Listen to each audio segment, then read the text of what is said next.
સાચા મનથી કરવામાં આવેલી આરતીથી પ્રભુ તમામ ભક્તોના કષ્ટ દૂર કરે છે અને આપણે પણ દિવ્ય આરતીના દર્શન કરી તેમના આશીષ મેળવી લીધા। ચાલો હવે જઈએ જામનગર, જ્યાં બિરાજમાન છે બાલા હનુમાન। હનુમાનજીનું એક એવું મંદિર જ્યાં 24 કલાક ચાલે છે અખંડ રામધૂન। બાલા હનુમાન મંદિરને ચમત્કારિક માનવામાં આવે છે। તો ચાલો આ પવિત્ર ધામના દર્શન કરીએ। श्री गुरु चरण सरोज रज। जामनगरનું બાલા હનુમાન મંદિર। ઓમ હમ હનુમંતે નમો નમઃ। શ્રી હનુમતે નમો નમઃ। જય જય હનુમતે નમો નમઃ। શ્રી રામદૂતાય નમો નમઃ। આ મંત્રના જાપ કરવાથી શ્રી હનુમાનજીની કૃપા અવશ્ય પ્રાપ્ત થાય છે। શારીરિક અને માનસિક પવિત્રતા સાથે શાંત માહોલમાં આસન પર બેસી રુદ્રાક્ષ માળા સાથે આ મંત્રનો જાપ લાભદાયી ગણાય છે। જો કે માત્ર મંત્ર જાપ જ નહીં, રામ ભક્તના દર્શન પણ કષ્ટ કાપનારા છે। અતુલિત બલ ધરાવનાર રામજીના દૂતનું એક પ્રસિદ્ધ મંદિર આવેલું છે જામનગરમાં, જ્યાં 24 કલાક અખંડ રામધૂન ચાલતી રહે છે। બાલા હનુમાનનું આ મંદિર સમગ્ર ભારતમાં પ્રસિદ્ધ છે।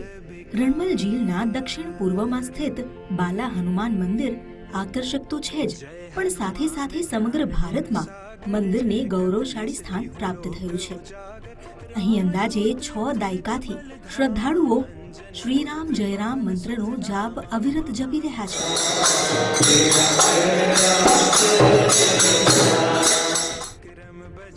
મંદિરની પરંપરા અનુસાર કોઈ પણ ભક્ત સ્વયં રામધૂન ભજન સભામાં સામેલ થઈ શકે છે। આ બાલા હનુમાન મંદિર ચમત્કારિક માનવામાં આવે છે। વર્ષ 1964 થી શ્રી રામધૂનીનો જાપ અહીં ચાલી રહ્યો છે। આ કારણે આ મંદિરનું નામ ગિનિસ બુક ઓફ વર્લ્ડ રેકોર્ડમાં પણ નોંધાયું છે। જામનગરમાં બાલા હનુમાન મંદિરની સ્થાપના પ્રેમ ભિક્ષુજી મહારાજે 1963-64માં કરી હતી। નિરંતર રામધૂન ફક્ત જામનગરમાં જ નહીં, પરંતુ દ્વારકા, રાજકોટ, પોરબંદર, મહુવા, જૂનાગઢ અને મુઝફ્ફરનગર બિહારમાં પણ ચાલી રહી છે।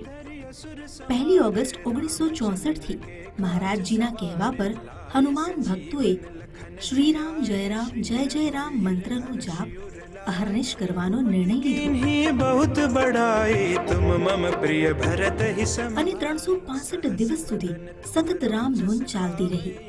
આ પરંપરા આજે પણ યથાવત છે। મંદિરમાં રામધૂનનો જાપ કરનારા સામાન્ય ભક્તજનો જ છે। મંદિરમાં આજ દિન સુધી અખંડ રામધૂન ચાલી રહી છે।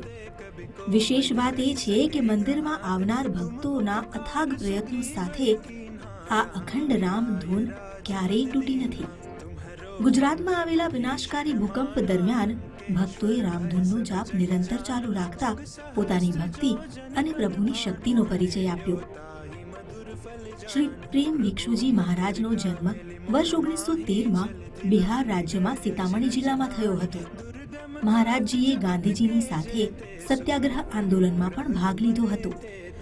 એવું કહેવાય છે કે પ્રેમ ભિક્ષુજી મહારાજ પર બાપુની અપાર કૃપા હતી। पैसार सब सुख लहै तुम्हारी सरना तुम। વર્ષ 1950માં શેઠ શ્રી જમનાદાસભાઈ ભાણજીની વાડીમાં 108 દિવસ માટે વિનય પત્રિકાના પદાનુષ્ઠાનમાં બેસી ગયા હતા। ત્યાં મહારાજે શ્રીરામ જયરામ જય જય રામની રામધૂન કરી અને મંદિરમાં બિરાજમાન હનુમાન મૂર્તિની સ્થાપના સ્વયં શ્રી પ્રેમ ભિક્ષુજી મહારાજ દ્વારા કરવામાં આવી। હનુમાન ભક્ત ભણતા ગયા અને હનુમાનજી પ્રત્યેની આસ્થા વધતી ગઈ। દૂર દૂરથી ભક્તો હનુમાનજીના દર્શને આવે છે। એવી માન્યતા છે કે માત્ર પ્રભુ સામે નતમસ્તક થવાથી જ ભક્તોના દુઃખ દૂર થઈ જાય છે। બાલા હનુમાન મંદિરમાં લગભગ 12 ભાષામાં શ્રીરામ જયરામ લખવામાં આવ્યું છે। અન્ય દેશમાંથી આવનાર ભક્તજનો રામ નામનો જાપ કરે છે। કેટલાક ભક્ત એવા પણ છે જેઓ નિસ્વાર્થ ભાવે દૂર દૂરથી સેવા કરવા આવે છે અને શ્રીરામના પરમ ભક્તના સાનિધ્યમાં રામ ભક્તિમાં લીન થઈ જાય છે। रघुपति के दासा तुमरे भजन